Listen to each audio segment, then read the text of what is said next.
So with me, I was doing a self introspection, and I realized Kuti, my anxiety and my depression and all those things come from my family, because growing up I had some issues with like my parents had some issues.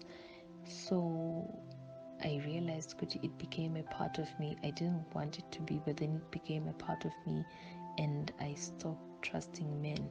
So the moment I stopped trusting men, I stopped trusting. In fact, I stopped trusting almost everyone around me, and I felt like I should isolate myself from people because I just didn't want to give room for people, to make room for people to let me down, because I'm one person who doesn't want to be let down, and my guard is always up. If I feel like there's something amiss, I just distance myself from a person. So each time I become friends with anyone, or each time I enter a relationship, or I entered, I don't think I do that much anymore, but then it was something I used to do. Each time I become close to someone, I am very possessive. I do not want them to stop texting me frequently. I don't want them to stop calling me frequently, because I start to fear, Kuti, maybe this person is about to walk out of my life. So I realized, Kuti, I became so possessive. And when you're possessive, you cannot trust, you cannot love people with their flaws. You just want people to be perfect for you. And then you forget that everyone makes their own choices and their own mistakes. And the most important lesson is you can never change someone, no matter how hard you try. So I tried to change people to suit what I wanted, and not trying to fit into their world. You know how you want someone to be, let's say you want someone to be there for you all the time. You don't want them to tell you they're busy. You don't want them to be hooked up with other things.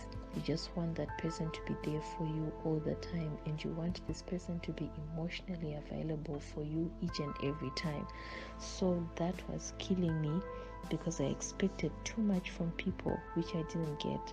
And when I would not get it, I would overreact. I would start crying and start feeling like, no, maybe people don't love me, people don't want to listen to what I have to say, saying all those extra things. And then sometimes you break down, and then you cry. So I realized, Kuti, it's not normal that I have to cry and feel so lonely. Sometimes people are just distant because they're going through their own things.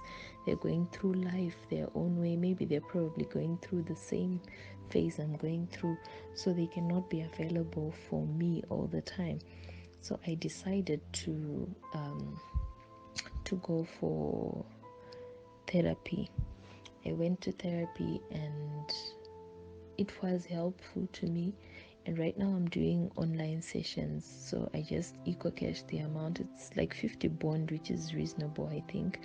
So I just eco cash my donation. It's a donation, actually, not a payment. I eco cash my donation, and I can WhatsApp my therapist anytime and tell her what I'm going through, how I'm feeling, what I'm thinking about, and then she gives me like advice. And then we have this whole chat whereby we're marking my progress. We are seeing, Kuti, am I improving? Am I working on my weaknesses? And am I being a better person for the people around me? Because sometimes when you're going through stuff, you want to blame other people for your own weaknesses. You want to be like, hey, let's say you're in a relationship, you always look for reasons to blame the other person, so that you have a reason for overreacting to everything they do. You know how you want to catch someone cheating because you want to call them a cheat, and that's not healthy at all. So sometimes you need to realize that, I can be a toxic person in someone's life, and I need to work on that to be a better person to my friends, to my family, and to my spouse or my partner, or whoever it is that is in your life. So depression is real, Consolata. Depression is so real. Sometimes if I get into a fight with anyone, I would sleep for those moments when you sleep but then you're up, your mind is awake but your body is sleeping. Oningo, your subconscious is literally awake and you're thinking, but then wakarara, and you cannot even sleep for a continuous 2 or 3 hours. Unengo chingo muka the entire time, and to be honest, it's not a good feeling. And sometimes when people commit suicide, you realize because those people would have gone through a lot and they don't have anyone to talk to. And sometimes you feel like if you tell someone, they might think your issues are too petty or your issues are just so silly. That's why most people do not open up about depression, because people want to know, why are you depressed? And maybe you just tell that person, I'm depressed because of schoolwork. And to someone it might seem like a petty reason to be depressed, because how can someone be depressed about schoolwork? You can always work hard and pass. But then the thing is, depression comes at different levels. People can be depressed by so many different things, and people need to understand that depression comes to anyone and it can happen anytime and because of anything. You can even be depressed because because today it's not sunny and it's windy. That can cause depression. It can actually have a real big and negative impact. So I think therapy is a very good thing, and finding someone you can talk to all the time, someone you can trust with all your secrets, and you just let everything out and talk to that person. And when it's done, you cry if you want to cry, and you know that you're okay, you've let it out. And the other thing is, I started distancing myself from people with negative energy. If I find out, Kuti, you are one person who triggers my anxiety or my depression, I try by all means to avoid you, because I do not want to fall back into that dark space which I'm trying to run away from. So it's nothing personal. I just want to protect my peace. I distance myself from people who take me back to the dark places. So yeah, you need to protect your peace. You need to have a clean mind. You need to have an open mind. You need to be happy. You need to start occupying yourself with so many different things, be it going to church, singing in the choir, singing in praise and worship, or I don't know, doing sport. But you need to do things you love. And if it's sin, the thing is, okay, some people are not spiritual enough to believe that sin can actually lead you into depression, especially when it's got something to do with fornication. Fornication is it takes you to those extreme levels. You know how someone might lose their virginity at a very young age, right? And they become sexually active, and once they become sexually active, you feel like I can never marry no perfect guy can marry me because I'm not a virgin anymore. So what's the point? Let me just sleep around. And then the moment they start sleeping around, they start losing their own their pride, their self-respect. They feel like each and every guy that's in their life wants to use them, and then you start becoming paranoid. So there's so many different things that lead us into depression that I am learning to avoid. I want to avoid sin that takes me to that depression, and I really want to avoid going into those spaces where I have to feel like I'm not enough, or I have to feel like people don't understand me. If something is not for me, if I do not fit in, then I do not have to try so hard to fit in. I have to just work on my weaknesses, pray to God for guidance, and be happy with what I have and who is around me. I think for me that's what works. I try by all means to occupy myself with playing games. I love sport. I do a lot of sport. I love fashion. I look for clothes. If I have money, I buy. I try them on. I love doing picnics. I look for different ideas on the internet. I go to church. I really love my church. I go to my church. I do everything that wants to be done in church just to keep my mind busy, so that by the time I get home and I'm alone, I don't have time to think about things that make me sad. I pray and I go to sleep. Next morning, I'm on to my life. So sometimes it's because the reason why we end up thinking of so many negative things is because we have time to think about those negative things. If you occupy your mind and yourself with other things, you won't even get the chance and the time to think about really bad, or think about committing suicide, or think that you're not enough, you're not pretty enough, you're not beautiful enough, your body is not good enough, or maybe no one loves you, you're failing to get a normal perfect guy, and things like that. You learn to accept who you are. You learn to occupy your mind with so many beautiful and good things that you barely get the time to crucify yourself over things you cannot change. Consolata, I've been through a lot.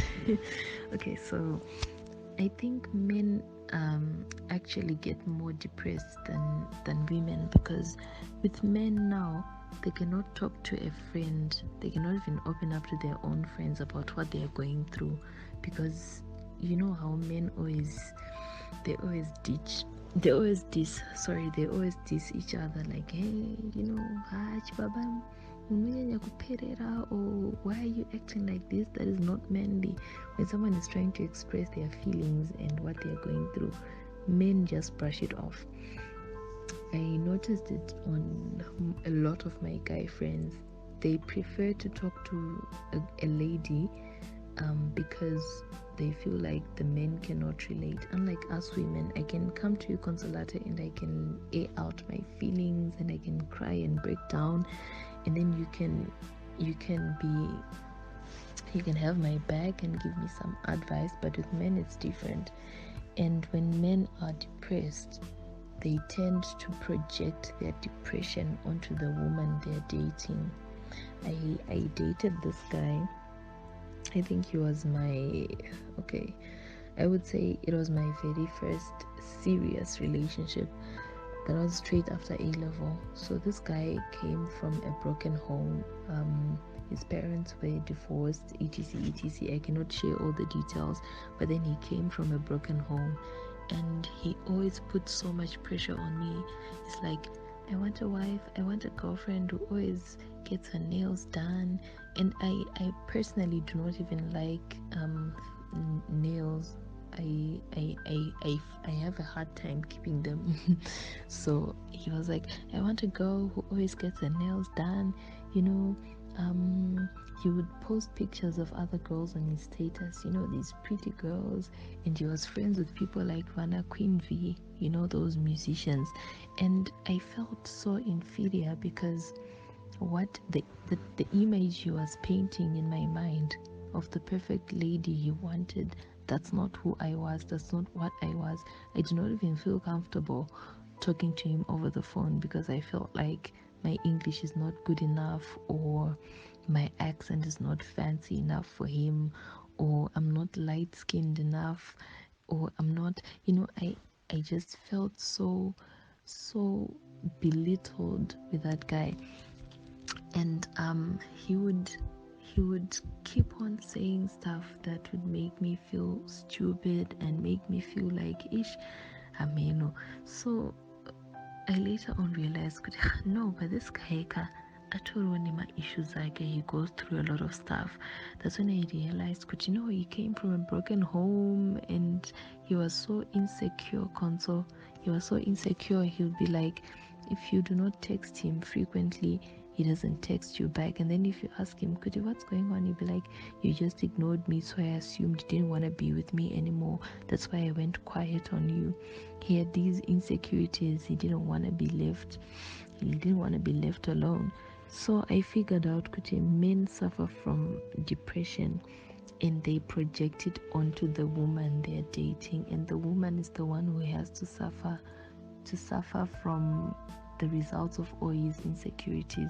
And if your boyfriend or your man is not willing to go to therapy with you, then I think he has a problem, because you have to do couples therapy, not every time, maybe once in a blue moon, because there are some issues that you don't see things from his point of view and he doesn't see things from your point of view, and you just need someone who's gonna help you guys get on the same page. So with a therapist, this person is independent, this person does not know either of you, so I feel like it's actually more effective when you can air out your views without the fear of being judged by whoever you're involving. And the therapist is independent, they can never affect your relationship in any negative way. So yeah, I do recommend therapy, big time. I recommend therapy. So in my conclusion, I would say the first step to dealing with depression and anxiety is you need to acknowledge that you are depressed, because you can never deal with something that you think you're not going through. So you need to acknowledge the fact that you are depressed and you're going through a lot. And the second thing is you need to acknowledge that there is nothing you can do to change other people's perspective just so you can feel comfortable because of your depression and your anxiety. You need to work on your depression on your own. You need to work through it. You need to feel the pain, and you need to talk to someone. You cannot just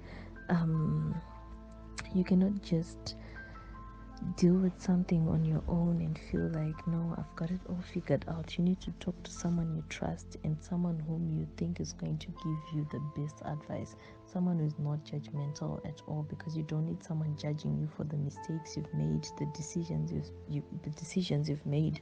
So you need to talk to someone. And the other thing I would recommend is you need to pray about it before you talk to someone.